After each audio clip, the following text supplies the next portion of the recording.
कवन गारहनवाए बाबा साझु बेरा लागेला कवन गारहनवा भिनुसार कवन गारहनवाए बाबा रउआ सिर लागेला कबहू ना उग्रीन हो चंद्रगारहनवाए बेटी साझु बेर लागेला सूरज गरहनवा भिनुसार तोरे गारहनवाए बेटी मोर सीने लागेला कबहू ना उगरीन हो। अरे भौजी जहिया से तहार बेटी भइल बिया तहिए से तहारी रेडियो जे बा उ कन्यादान के स्टेशन पे अटक गइल बा। हाँ गोड़ लगा तनी भौजी। खुश रहा बबनी, बैठा ना। अरे अरे बबनी तू तो जनते बाड़ू ना जहिया से हमरा के बेटी मिलल पिया हम एकरा विदाई के बारे में सोचे ली ना तो हमर मन घबराए लगेला। तू गजबे बात करेलू भौजी। जौन बेटी धरती पे आयल बिया ओकरा तो ससुराल जाही के पड़ी। हाँ आ एगो तोहरे बेटी थोड़े बिया। हाँ? अरे भैया अरे सबकर बात अलग बा हमार बेटी के बात अलगे बा। भैया गोड़ खुशी लगा रहा तनी। खुशी रहा। जाना तारू 42 साल के बाद हमार खानदान में हमार बेटी भइल बिया। अरे देख दादाजी के कोनो बेटी ना है ना, बाबूजी के कोनो बेटी ना, और तू मामा के बेटी हमार भैया के श्रद्धा पूजा देले, यही से रखियो बांधे वाला क्यों ना रहे। अब तू ही सोच जौन बेटी इतना निक नोहर पे भइल बिया ओकर अलगे बात होई ना। बाकी कुछो कहा भैया, बेटी तो बेटिए नु कहाई, बेटा ना कहाई। जानत बाड़ू बेटा भाग्य से होला और बेटी सौभाग्य से होले। तभी तो तू जन्मदिन के दिन आइलू है, पाहुन काहे ना आइले। अरे भैया तू तो जानते बड़ा, जब उनका के कहनी की ए जी कल गुड़िया के जन्मदिन बा चले के बनू। जन्मदिन सुना, अरे जन्मदिन तो लोग मनइबे करल हैं, लेकिन जन्मदिन मनल रहे हमरे बाबूजी के 1989 के बात है। दुद्दू सट्टा नचनिया आयल रहे, कुल लगला कूद कूद नाचे। अरे बाप हो बाप, तब थवा टूट गई, गजब का झमकौआ नाच भइल रहे। कहाँ गइलू हो? ए गइलू का? अरे छोड़ ओकरा के, तय आ गइले ना।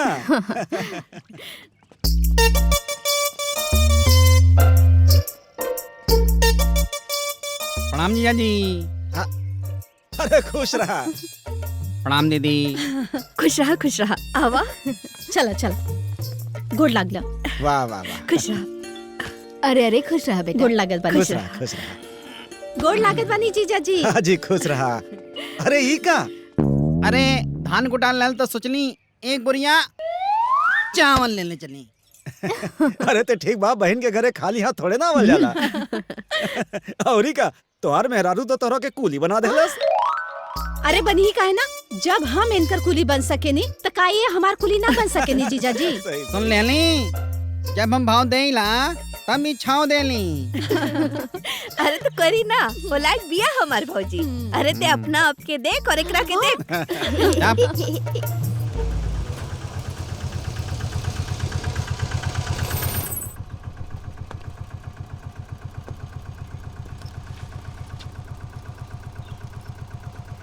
अरे हमारी मेहरारू को छोटकी बहन।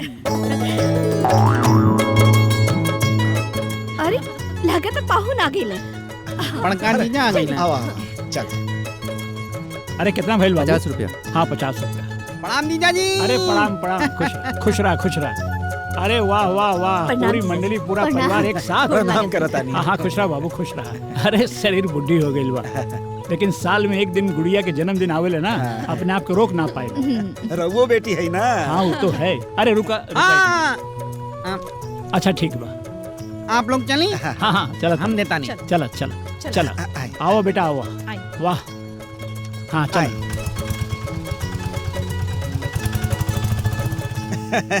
सब केहू आ गइल, हमार तो दिल खुश हो गइल। अच्छा अब हमनी के बतावा, याद बा केहू के? ई कब के है? अब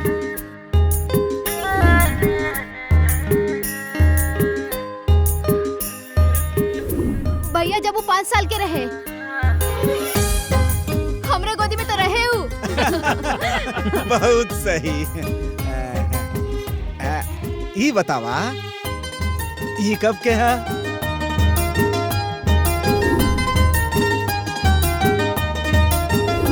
अरे जब वो 8 साल के रहे ना तो ये ललका टीका हमें लगेले रहे। ओ बहुत सही। और बतावा ई कब के बा?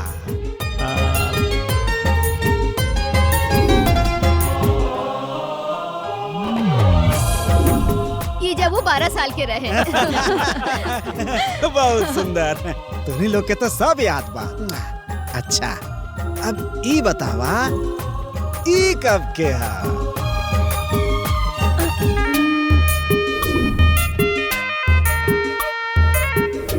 अरे बाबू, एकरा हम कैसे भूल सकीला?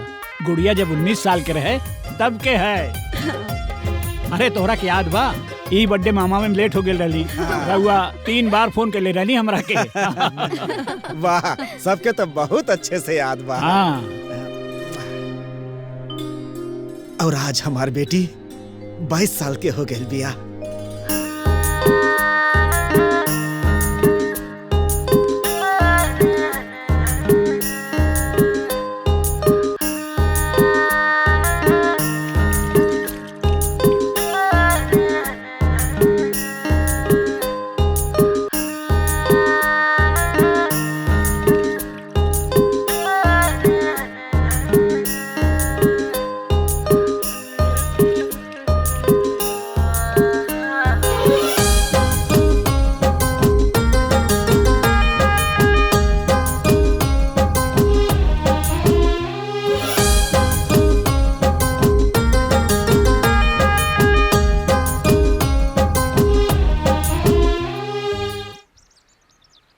गैया दान कैनी बाबा, बछड़ुआ दान कैनी, हमके दान कैसे पहिले घर में लुकाईनी।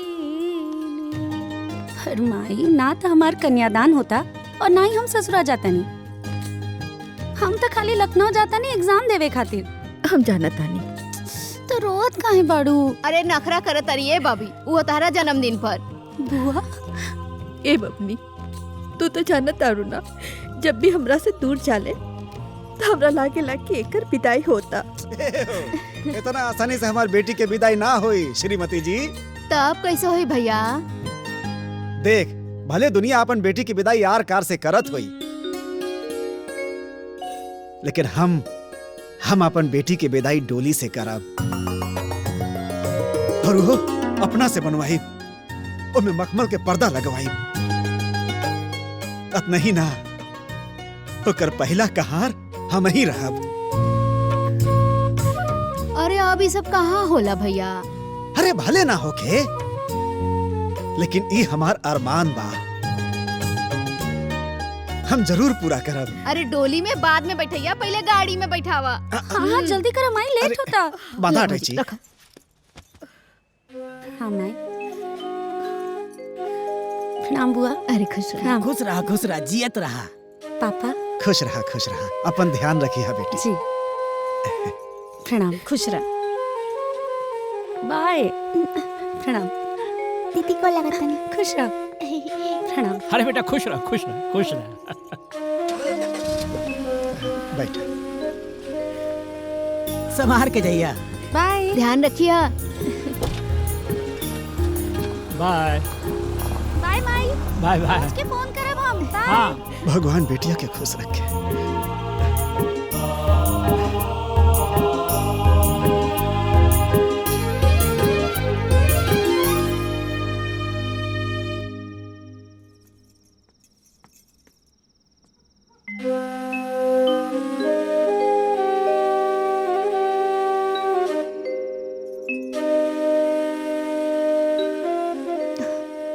कहा भइल भैया, काहे ऐसे उदास बैठल बड़ा? अब का कही, बबुनी के जाए के बाद से घर सूना हो गए, कुछ अच्छा नहीं लगा था। यही से तो तहरा के कहता नहीं कि ओकरा से इतना नेह मत लगावा, ना तो ओकर जुदाई तहरा से बर्दाश्त ना हुई। हे सवारो, बेटी बाप के गोदी से बाहर जरूर निकल सकेले, बाकी बाप के दिल से नहीं निकल सकत। बाकी तो संसार के नियम बा, माने के पड़ी। करेजा मजबूत कर ले। वो एगो गीत गावल जाला ना, पत्थर के छतिया बाबा रहुआ कैले बानी, यह संसार बा। बाकी एक बात बता देता नहीं, होकर नंबर 1 खोजब ससुराल। हाँ,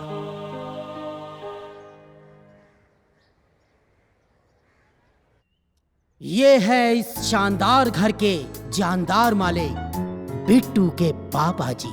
बहुत अच्छे इंसान हैं, बहुत खुशगवार और बहुत मिलनसार और बहुत ही खुशगवार आदमी। और ये है इनकी माता जी, बहुत खुश लग रही हैं। कोई तो बात है आज। और अभी मिलाते हम बिट्टू के बड़े भैया से, बहुत ही शांत स्वभाव, खुश मिजाज, ऑफिस का काम खत्म करके सीधा अपने घर को आते हैं। ये है घर की बड़ी भाभी। देख के आपको लगता है कि ये भाभी है, क्योंकि सास ने अपनी बेटी और बहू में कोई डिफरेंसेस नहीं रखा। ये है बिट्टू की बहन, इकलौती बहन है बेचारी, इसलिए इनके इतने नखरे हैं। और अब आप मिलिए इस घर के सबसे इंपॉर्टेंट मेहमान से।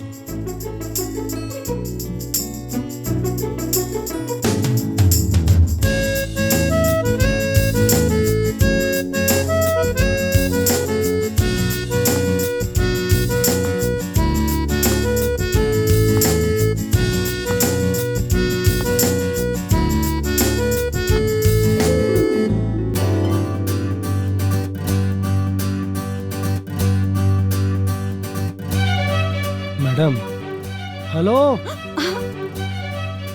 का? अब अगर आपका आदेश हो तो नाश्ता शुरू कर जाओ। हाँ हाँ, एकदम आदेश बा, शुरू कर जाए। खा बेटा।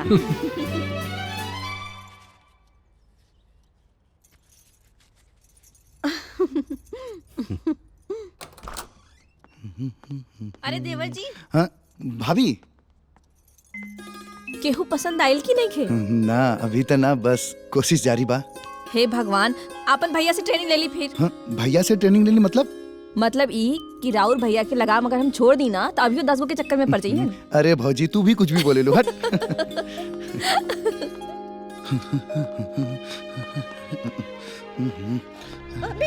हाँ माँ। भैया के बिहा भइल 4 साल हो गई। अरे कबले दूसरे के शादी में गाय बजाई? मतलब तोरा के कोनो लड़की नहीं मिलता? हाँ। तो हम खोज दे। माँ तू भी।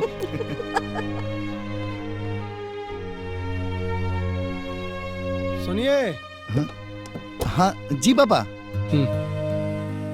ऑफिस जा रहे हैं? हाँ। बिट्टू बेटा, आप जिससे हैंडसम, स्मार्ट, वेल एस्टेब्लिश्ड लड़के के लिए लड़की हम ही ढूंढे? बड़े शर्म की बात नहीं है ये? शर्म की बात तो है पापा, पर हम क्या कर सकते हैं? खोजिए। करना क्या है, खोजिए। जी ट्राई तो कर रहा हूँ, पर मिलनी भी तो चाहिए ना। मिल जाएगी, ट्राई करोगे जरूर मिलेगी। और हाँ, मिल जाए तो अपने पापा को जरूर बता दें। जी जी पापा। ठीक, चलता हूँ। अच्छे से टेक केयर बेटा।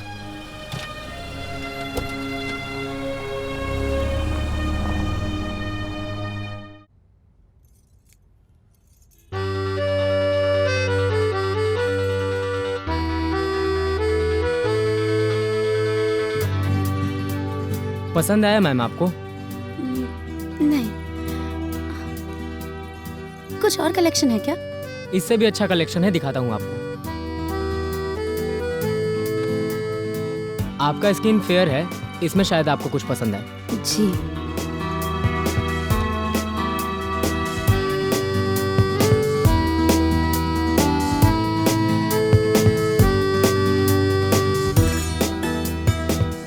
ये आपके फेस पे बहुत अच्छा लग रहा है मैम। ये परफेक्ट है, इसे प्लीज पैक कर दीजिए। कितना हुआ? 600। लीजिए मैम। हाँ। Thank you.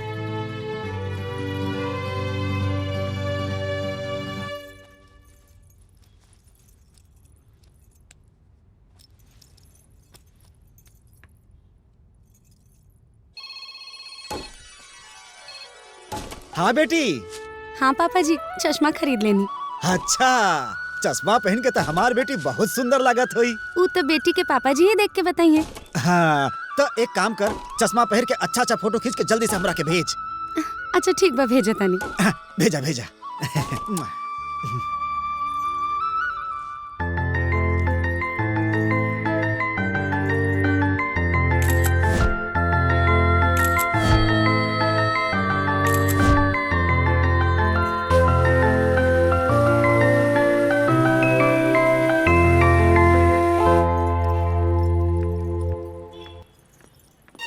अरे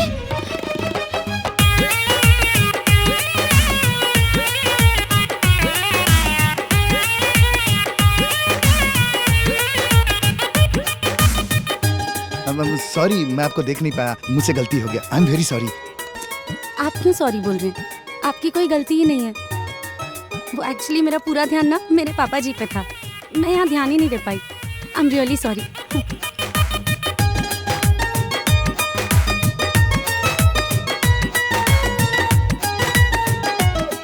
का रउआ एगो लड़की से टकरा गई नी?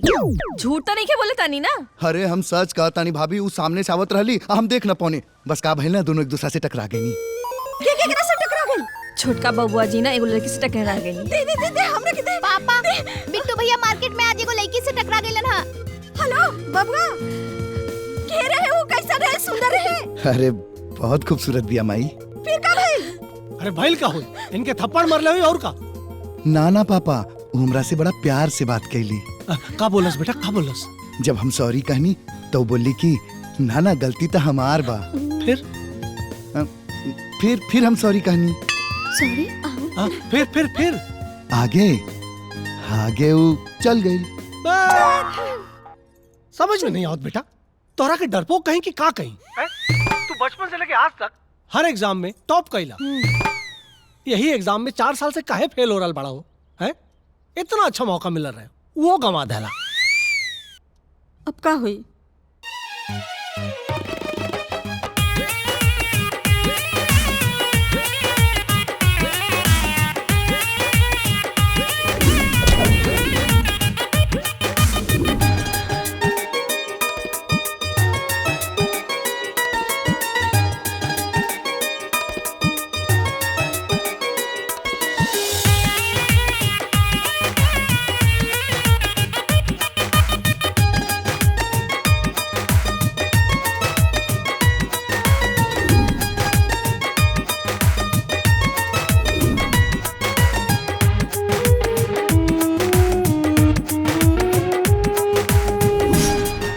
सॉरी बोल रहे हैं, आपकी कोई गलती ही नहीं है।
ए भाई साहब सुनिए, एक बात बताइए, आपके अंदर डिसिप्लिन नाम का चीज है कि नहीं? ऐसे धंधा चलाओगे तुम्हारा धंधा चौपट हो जाएगा।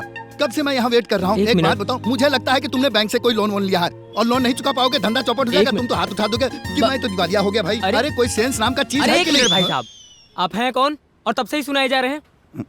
अरे ये मेरी ही दुकान है, मैं इसे पहले खोलूं या बाद में खोलूं या नहीं खोलूं, मेरी मर्जी। आपको क्या प्रॉब्लम है? कब से सुनाए जा रहे हैं बिना विकेट के बॉलिंग किए जा रहे हैं? शांति। दरअसल आपसे एक इन्फॉर्मेशन चाहिए था मुझे। मैं आपको सीबीआई वाला लग रहा हूँ? नहीं तो वो क्या है कि वो इन्फॉर्मेशन सिर्फ आपके पास ही है। तो प्यार से पूछिए ना भाई साहब। हाँ, वो क्या है कि कल आपके दुकान पे सुंदर सी क्यूट सी लड़की आई थी, क्या उसका फोन नंबर एड्रेस कुछ है आपके पास?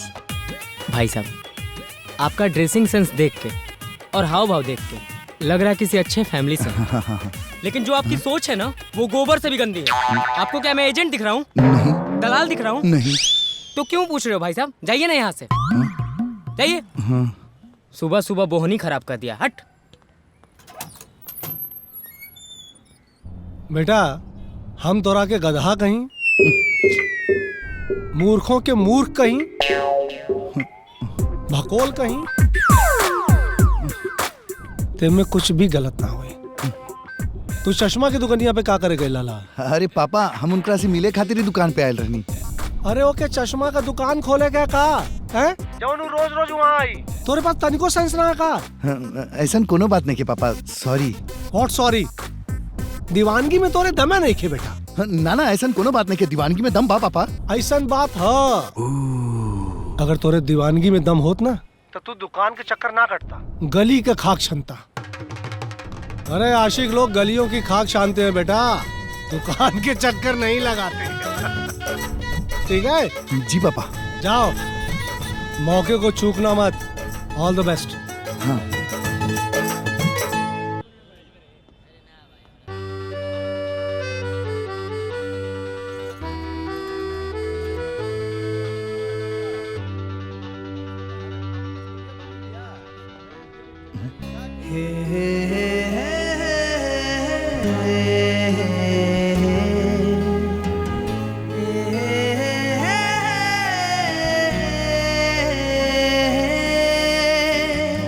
Excuse me. जी?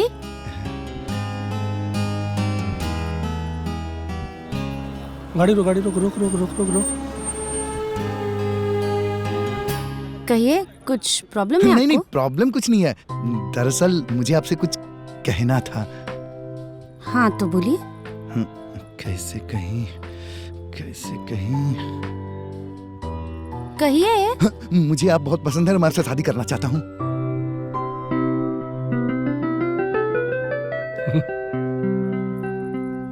अब देखिए, अच्छे तो आप भी बहुत हैं, लेकिन मैं अपने पिताजी की लाडली बेटी हूँ और मेरी शादी को लेकर मेरे पापा के बहुत सारे सपने हैं, बहुत सारे अरमान हैं। तो इसीलिए मैं शादी अपने पापा जी की मर्जी से ही करूँगी। सॉरी।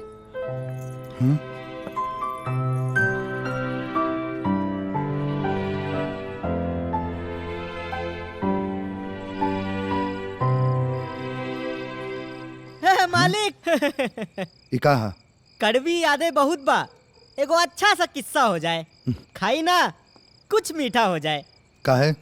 खाला काहे कि हम तोहर बियाह तय कह देले बानी।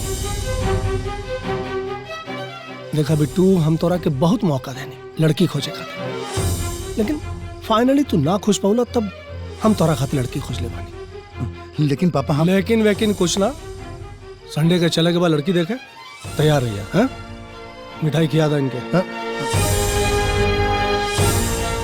मालिक हैं? अच्छा ये देख, ई हरा बात तो एमे चल जाई। हाँ? और ई तो ये में जाता, ई पियर का वाला समझ में ना आता। अरे हाँ हाँ, ई देखा, ई अच्छा लगता। हाँ? ई हम का सुन रहल बानी? तू लोग हमरा से बिना पूछले हमार बियाह तय कर देला। हाँ, और इतवार के हमनी के लड़की देखे के जाए के बा। आई ओकरे तैयारी चला था। भैया प्लीज डिस्टर्ब मत करी। तो ये तो अच्छा लगा। ये ठीक बा चूड़ी ले जाए खातिर?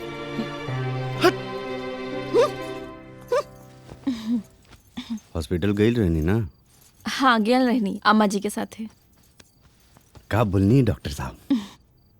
डॉक्टर साहब कहनी है कि बच्चा तो 3 महीना के बा लेकिन बड़ा एक्टिव बा। भाभी भाभी घर में सब का चल रहल बा? आप का भइल देवर जी? ये लोग मिलके हमार बियाह कहीं और करावल चाहता रन और हम केहू और लड़की के पसंद करेनी।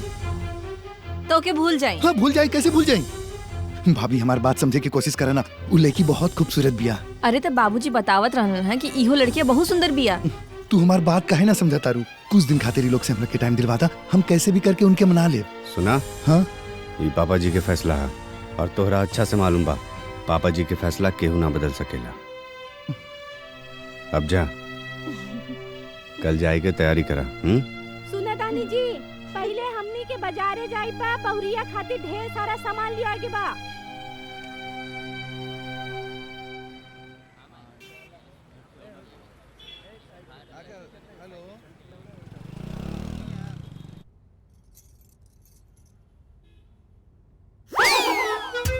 ना नहीं ठीक ना, ये ठीक ना बा? अच्छा ई वाला ये देखिए, खूबसूरत है, बहुत बढ़िया। बबुआ देखा दुल्हन खातिर ये अंगूठी कैसन लगी? हाँ ठीक बा। अरे तनी उल्लास के बोली ना, खुश नहीं के बानी का? अरे कहानी तो ठीक बा। अच्छा अब जौन नसीब में हुई हुए ना मिली, चाहे ठीक बा चाहे खराब। हाय देखी कितना सुंदर बा। अभी अच्छा है ना? हाँ बहुत सुंदर साड़ी बा। हाँ डिजाइन भी अच्छा देखी ना, ले ली। अरे हमरा से का पूछा तू लोगन के जौन पसंद आवे तो ले ला। बाबूजी हमरा ये होके वाली देवरानी पे इहो कलर बहुत अच्छा लगी ना? हाँ तू कहता तो अच्छा लगी। अरे नाना, तू उतना गोर नहीं खे, कोनो हल्का कलर देखा। हाँ हाय देखा, ये ठीक रही।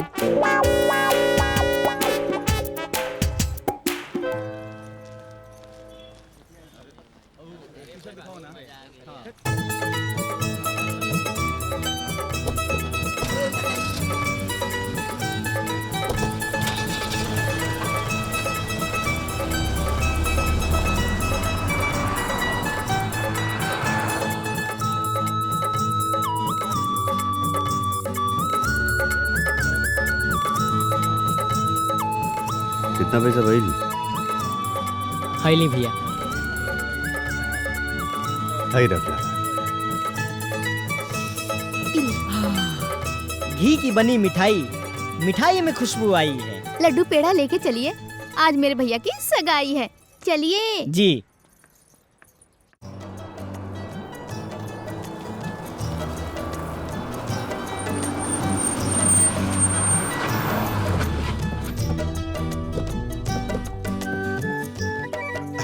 प्रणाम प्रणाम। नमस्कार। बिट्टू आवा, कैसन बानी रहो? बढ़िया। आवा बेटा। आप बताइए। सब ठीक ठाक। अच्छा, सब ठीक ठाक। सब बढ़िया बा, सब। नमस्ते। नमस्कार नमस्कार। ये हमार परिवार, हमार सुख के आधार, हमार धर्म प्रणाम। पत्नी जी, प्रणाम। ये हमार लड़का बेटा, प्रणाम। बहू, प्रणाम। नमस्ते वो हमार बिटिया, नमस्ते। और ई राउर होके वाला दामाद। नमस्ते।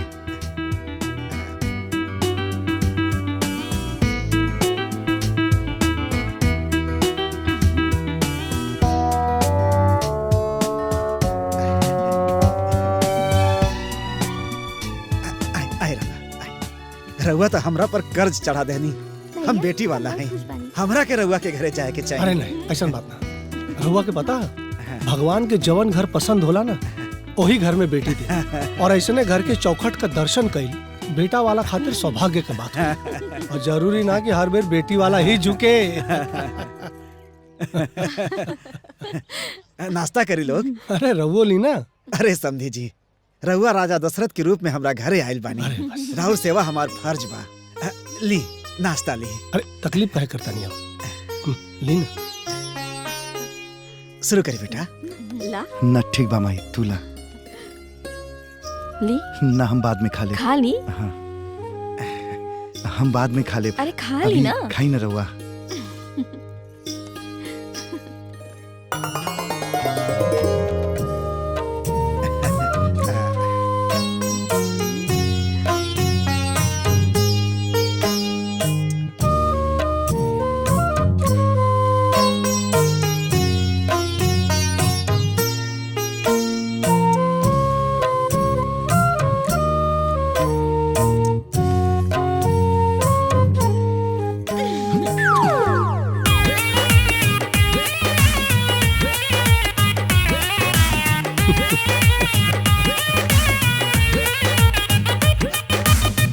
देखी सुघराई पगलाई ही गईनी हूँ, पीछे पीछे तोहरा हम आई ही गईनी हूँ।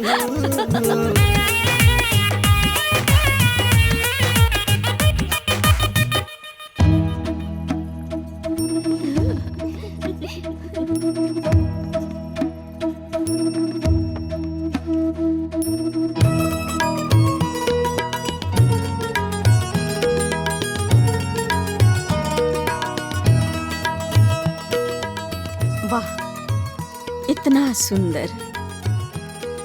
सुंदर लक्ष्मी जैसन बेटी कहाँ छुपा के रख ले रहनी समधन जी। देख के मन विभोर हो गई। तनी पकड़ा बेटी। जी दी।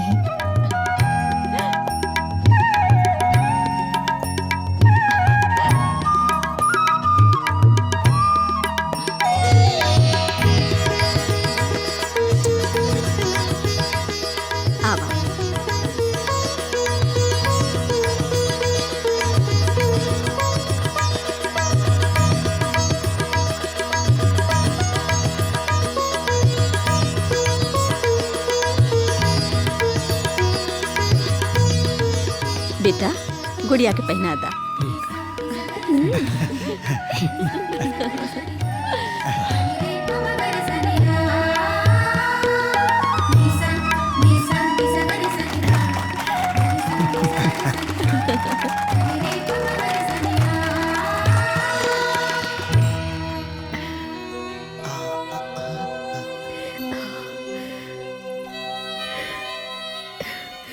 ला पहना था।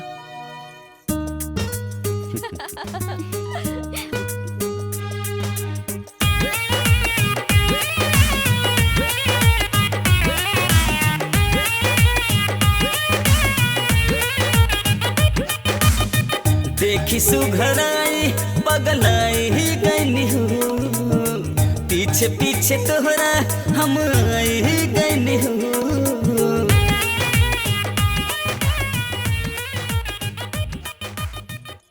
मेरी मम्मी और मेरे पापा जी मेरे लिए इतने ज़्यादा इम्पोर्टेंट क्यों हैं, ये बात आपको आज पता चली गई होगी। जी, लेकिन आप मेरे लिए बहुत इम्पोर्टेंट हैं। और ये बात मेरे पापा को कैसे समझ में आई, ये बात मैं नहीं समझ पाया। ये बात तो आपको वही बता सकते हैं। हाँ, पर यहाँ आने का प्लान मेरे अलावा सबको पता था, तो आपको भी पता होगा। प्लीज बताइए ना, क्या बात है वो? जितना प्यार मेरे पापा जी मुझसे करते हैं, उतना ही प्यार आपके पापा जी आपसे भी करते हैं। तो उस दिन जब मैं आपको मना करके वहां से निकली, तो उसके बाद बेटी जरा सुनना। जी प्लीज सर, कॉफी पियो बेटा।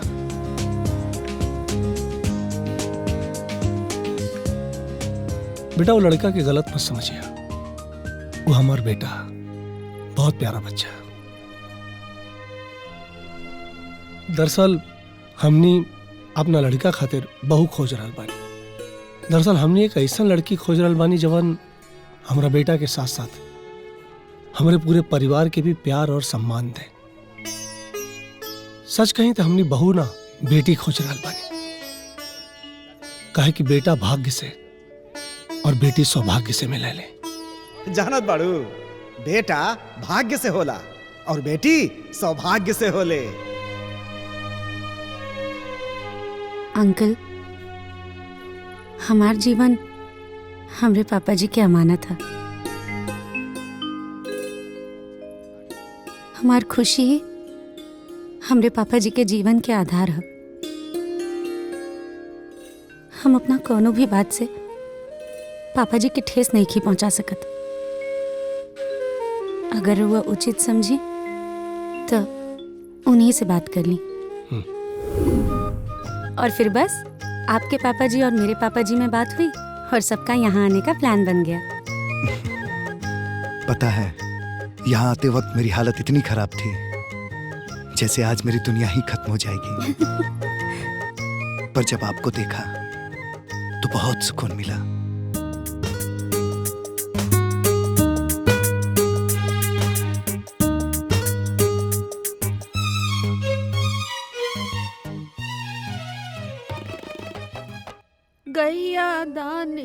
गईनी बाबा बछड़ुआ दान हो गईनी हमके दान करे से पहिले घर में लुकईनी।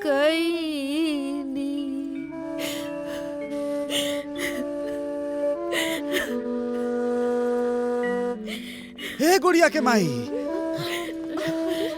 ठीक है भाई। का भेल समधिन जी, काहे रोवतानी? मत पूछी समधिन जी, ये गुड़िया के विदाई के सोच सोच के कन्यादान के गीत गा गा के रोवेली। आई देखा हो तनी, आई देखी, ई देखी, ऐसा कोनो तीज परब ना होई कि इस साड़ी ना खरीदले हो खियान। बाकी सब कपड़ा बेटी के झापी खातिर बक्सा में रख देली। हम अपना पागलपन दिखाई। आई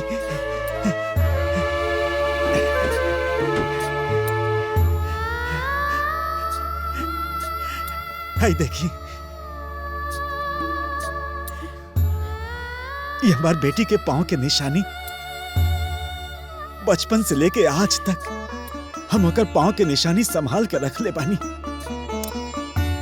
और ये हमार अरमान बा।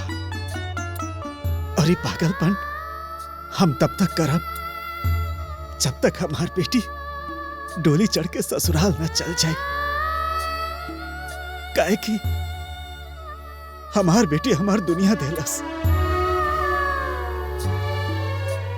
मास्टर जी, राउर हर अरमान पूरा हुई। बस हमार और हमरा पत्नी का भी एक इच्छा जो रउआ से शेयर कर चाहता।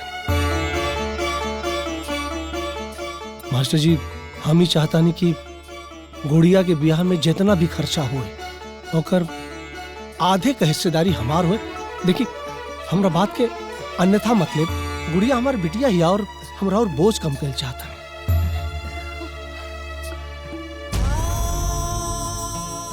कहा ऐसन विचार हर लड़का वाला के हो। बाकी हमरा लगे जौन कुछ भी है सब हमरा बेटी के बा। शादी के बाद तो ओकर बाप बन के और ओकर सब जिम्मेदारी पूरा करब। अभी हमरा के हमार अरमान पूरा कर लेवे थी। अभी तो हमार पारी बा, काहे कि हमार बेटी हमार दुनिया है।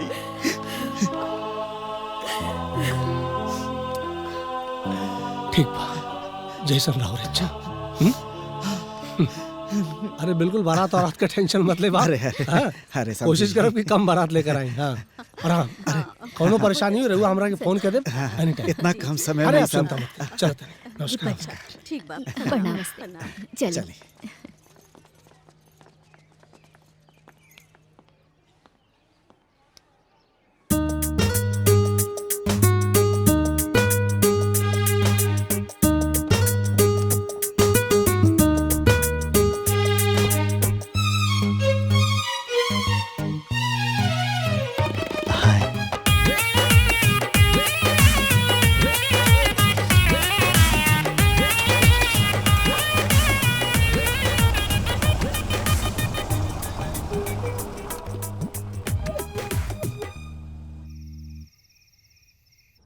बाप रे, कितना श्रद्धालु बा लोग। बात विचार व्यवहार देख के तो हमार दिल खुश हो गए। हम सपना में भी ना सोच ले रहनी कि इतना सुंदर रिश्ता अपना आप घरे चल के आई। उन लोग के देख के हमरा के भरोसा हो गए कि अपना ससुराल में हमनी की बिटिया के हमनी की कोनो कमी ना खली। हे गुड़िया के माई, अरे काहे रो तारू? अरे बिटिया बिया ना, विदाई तो करे पड़ी ना। फिर अच्छा घर में जाती है हमार बेटी। ए जी, बेटी चाहे अमीर घर में जाए चाहे गरीब घर में, बकिर अपना माए बाबूजी के घर छोड़ के चल। अब हमार बेटी भी हमारा घर में कुछ दिन के मेहमान बा। अरे विदाई भइला से बेटी से रिश्ता थोड़ी ना खत्म हो जाई। तोरा के जब मन करी हमरा से कहिया, भेंट करा के ले आई। ठीक बा? जा बिछौना करा।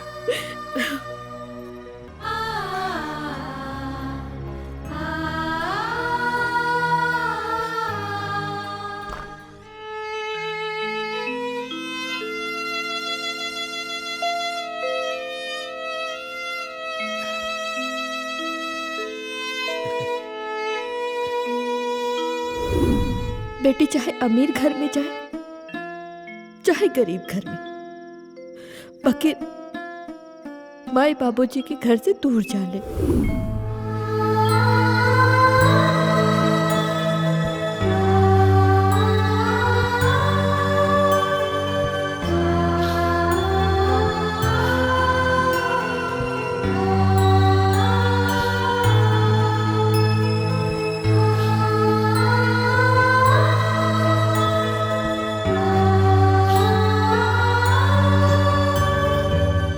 यही से तारा से कहले रही कि एकरा से ढेर नेह मत लगावा, न तो तारा से एकर जुदाई बर्दाश्त ना होई। ए सवार, बेटी पराया धन हो के भी पराया ना होले। अरे यही से तो हंस के माई बाप से बेटी के विदाई ना होला।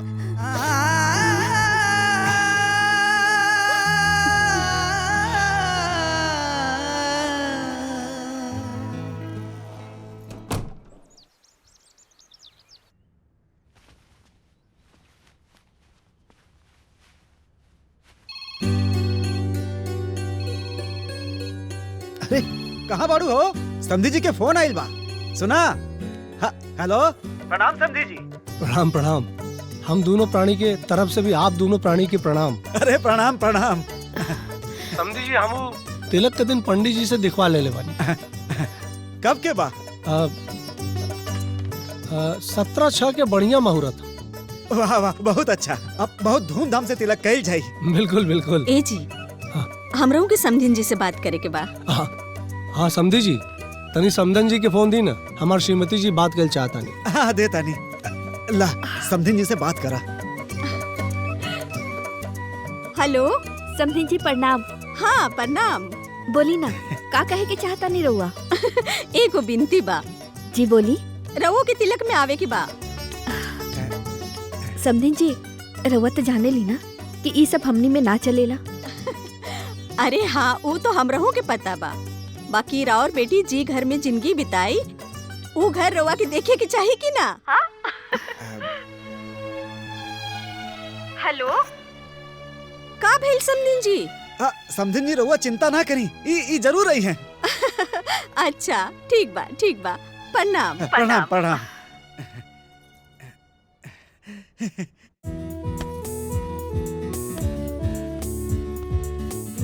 ला दे। अरे माई, अब इमे जगह कहाँ बा कि और ठूसा तारू? अरे अभी इमे बहुत जगह बा, 100 गो साड़ी और आ जाए। अरे पर एक गो तो हम बानी, इतना सारा साड़ी का होई? अरे पगली, ये खाली तोहरे पहने खातिर थोड़ी ना बा। अरे वहाँ पे हितनाथ बा, गाँव जवार, पौनी परासर सब में बटाई ना, तब तोहार बहुत बड़ाई हुई। और तोहरे माई बाबूजी के भी, ये सब तोहरा ना बुझाई। तला यो ठूस दा। हाय ले पकड़।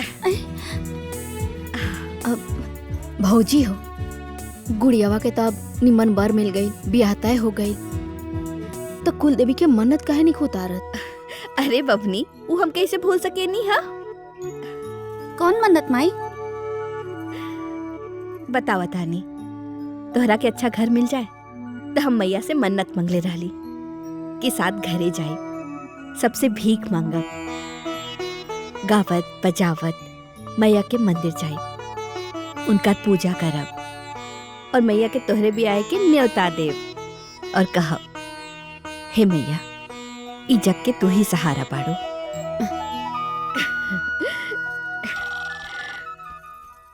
अरे बुआ, तनी फोन देखी था। अरे रुका, हम रखा तानी ना। अच्छा अच्छा अच्छा, ठीक बा। के बा? अरे का जाने के बा। हेलो ए जी, के बोला था? हेलो हेलो, अरे बोल ना रे मुझौसा। अरे गूंगा बड़े का रे? केकर फोन बा बुआ? का जाने कौन बा, कुछ बोलते नहीं खे। हेलो। अरे बोल ना, तो फोन में अभी घुस के तार दांत तोड़ दे। रख फोन रख। अरे तो पूरा इज्जत के फालूदा कर देली। कह रहे हैं बबनी? कहा जाने के रहे, कुछ बोलते ना रहे। घरियो सुन लेलस। ला चाय ली, लेहल जा चाय लेहल जा। सुना बाबू, एक एक रस्म के बढ़िया से वीडियो बनावे के बा। कब आजी मास्टर जी? माड़ो मटकोर से विदाई तक, कहे से कि यह तो यादगार रह जाला। एकदम। कल सुबह आके बयाना ले जाइए। ठीक। हाँ रउआ कहीं? मास्टर जी कितना आदमी के खाना बनावे के बा? घराती बराती मिलके 700 हो जाई। 700? हाँ। काका बनावल जा मास्टर जी? अरे कोनो कमी ना होके के चाहिए। तरह के जितना चीज लिखाए के बा लिखा दी, ठीक बा? खाना खा के लोग यह कहे कि मास्टर जी की बिटिया के ब्याह में कमाल के खाना बनल रहे। ठीक बा मास्टर जी, रुआ के शिकायत के मौका ना दे। बाकी एगो बात बा, पूरी एकदम गरम गरम चले के चाहे, ना तो ठंडा होला पे चमड़ा जाला। सही कहता। एक काम करी हा, दही डाल के बढ़िया से खस्ता कचौरी बनाई हा। अब पूरी कैंसिल। ठीक ठीक। पूरी कैंसिल जी। तू बिजली वाला हवा ना बाबू? जी मास्टर साहब। अच्छा एक काम करी हा, द्वार से लेके समियाना तक पूरा रोलेक्स खिंचाए के चाहिए। जी मास्टर साहब। मारो तो एकदम जगमग करे के चाहिए, काहे कि जब हमार बेटी के कन्यादान होई ना तो लोग कही कोनो राजकुमारी के कन्यादान होता। ठीक बा? अपना अपना लिस्ट बनाए लोग, लिस्ट बनाई। हमरो बना दो। दी सटा के कागज दी। हाँ दी सटा के कागज दी। हाँ ली। हाँ अब हाँ हयो ली। वाह जी। का लिखल बा? 5,000। 5,000? चला। अरे पापा जी, कम से कम सांस तो ले ली। कि चाय देखी परल परल ठंडा हो गई। ये सब ओकरा बाद भी तो हो सकेला ना। अब का करी बेटी, तहरा ब्याह के जितना सपना बा, जितना अरमान बा, वो सब पूरा करे के बा। हमरा लगे समय बहुत कम बा ना। इला सटा के कागज हल्दी लगा के बैग में रख दिया। ठीक बा, बाकी चाय गरम करके लिया आवता नहीं, पी ले रहुआ। जाई रहुआ लोग, कल सवेरे आ जाए बयाना खाते। ठीक बा जी। ठीक बा, नमस्कार। भजवा ले ले बजनी हो भैया, डोलिया ले ले कहाँ। अरे पर्दा जो उठाइले बबुनी हो। भौजी कबो बिना गीतिया गईले कोनो काम कइला? गावत रहेलू, रोवत रहेलू, गावत रहेलू, रोवत रहेलू। हाँ का करी, बिटिया है ना। अरे हाउ देखल असराता तरी निम्मन से पसारा, दाग उग ना लगे। हाँ बजवा ले ले बजनियो भैया। तनी कंट्रोल करा। तू हिया बाड़ू हो। का कहतानी जी? खाली गीते मत गावत रहा। ये जितना धोती रंगाता ना, ये सबके सुखा के 51 रुपया बांध के तब चौपेट के रखिया। सुन ले ना रे। हाँ भैया। हाँ, ताकि तिलक में देला से केहू ई ना कह सके खाली धोती देलन। तू चिंता मत करा, केहू कुछो ना कही। सब लोग कही बहुत निम्मन सामान आइल बा। देखा एकर हालत देखा। जब खरीद के आयल रहे तो एकदम चमचम चमकत रहे, लेकिन आज एकर हालत बिल्कुल हमरे जैसन हो गइल बा। जैसे हम बुढ़ा हो गइली, वैसे ही ससुर बुढ़ा हो गइल। अच्छा तो पाहुन एजे बड़न।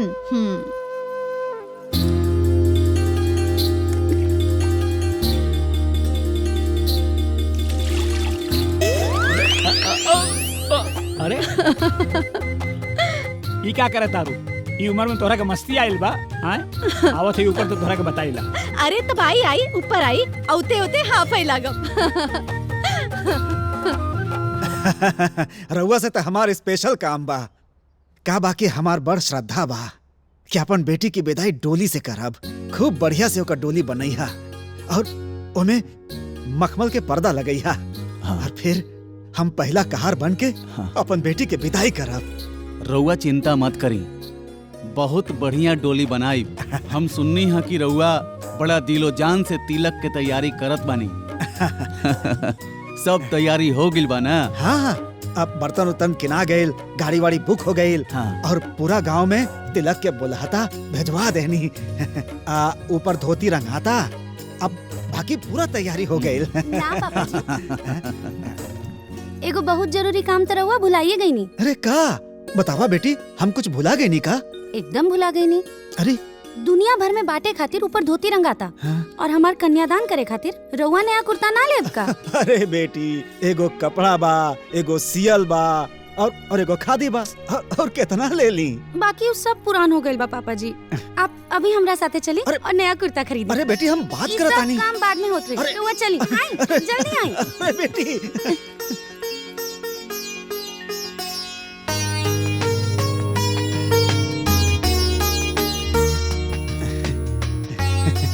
आप अच्छे लग रहे हैं गुरुजी।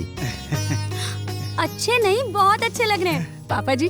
रउआ एकदम राजेश खन्ना लागता नहीं। तो अब फाइनल हो गया, ये वाला आप तिलक में पहनेंगे और ये मैं मेरी बेटी के कन्यादान में पहनूंगा। अच्छा, तुम्हारी दुकान में विदाई का जो सबसे अच्छा कपड़ा है वो दिखाइए। अरे पापा, अभी एकर कौन जरूरत है? अरे हमरा लगे टाइम नहीं खे ना, एक एक काम हो जाए तो टेंशन ना रही। ये देखिए।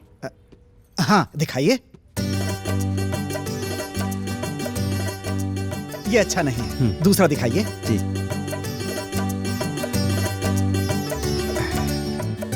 ये वाला, ये भी मजेदार नहीं है, कोई दूसरा दिखाइए। जी जी। बहुत सुंदर बा।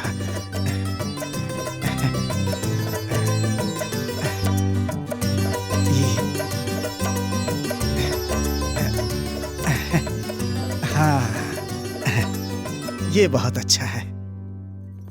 ई बिट्टू के नानी जी के ई हो गई, और ई बिट्टू के भाभी जी खातिर। हाँ,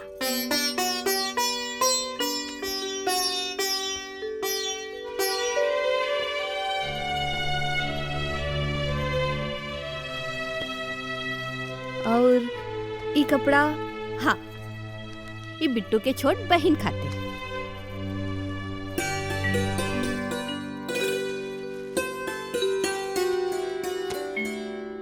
और ई हमरे समधिन जी खातिर।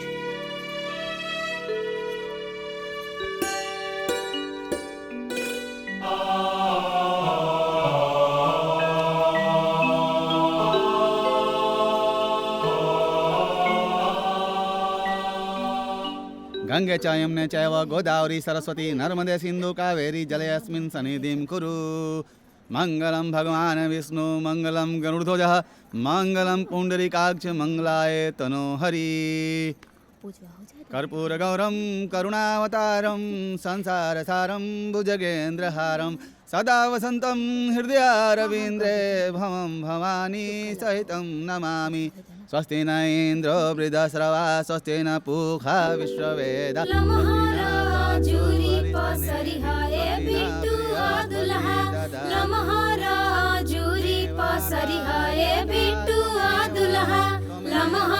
पापा जी के नाम जी तनिका तिलक जन चढ़ई है गुड़िया के पापा हंसी है नगरिया के लोग। हाथ में छत लेकर हाथ जोड़ के प्रार्थना कीजिए। पीतल के बर्तन जब देखेली दुल्हा के मम्मी तिलक से उठे ऋषियाई जी। तिलक से उठी मम्मी पापा आगे गईली हो तनिका तिलक नहीं ले हब जी। लम्हारा जूरी पसरी है बिटुआ दुल्हा लम्हारा भैया जी के नाम जी। पूरा वस्त्र लड़के के हाथ में। लम्हारा जूरी पसरी है बिटुआ दुल्हा लम्हारा भैया जी के नाम जी। लम्हारा जूरी पसरी है बिटुआ दुल्हा लम्हारा भैया जी के नाम जी।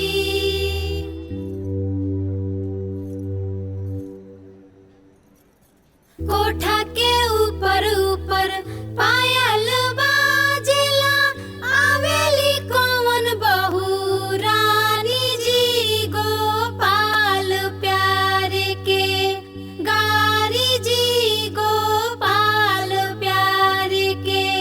नहीं मोरा मन भावे राम लक्ष्मण नहीं मन भावे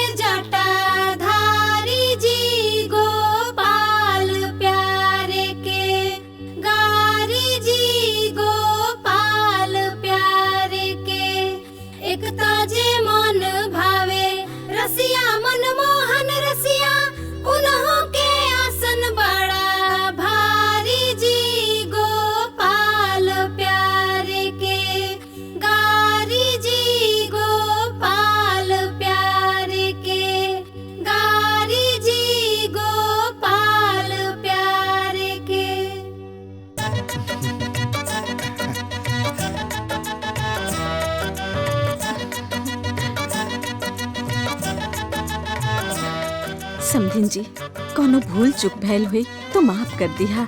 ऐसे मत कही रहुआ। अम्मा जी प्रणाम। चल चल। हाँ हाँ हाँ, प्रणाम खुश रहा, प्रणाम। खुश रहा, खुश रहा। जी प्रणाम। खुश रहा, खुश रहा। प्रणाम। प्रणाम प्रणाम प्रणाम। भूल चूक माफ करिया। रहुआ चिंता मत करिए। अच्छा चलो तानी।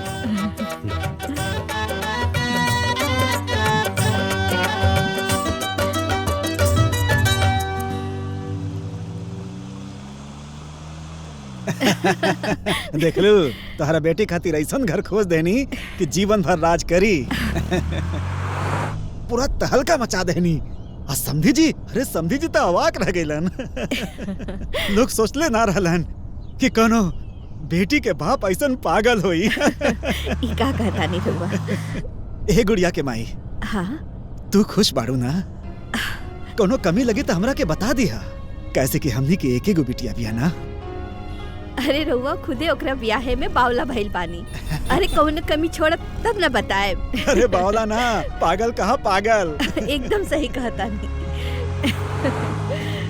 लोग सोचत होई कि आइल रहल कोनो बेटी के बाप तिलक करावे।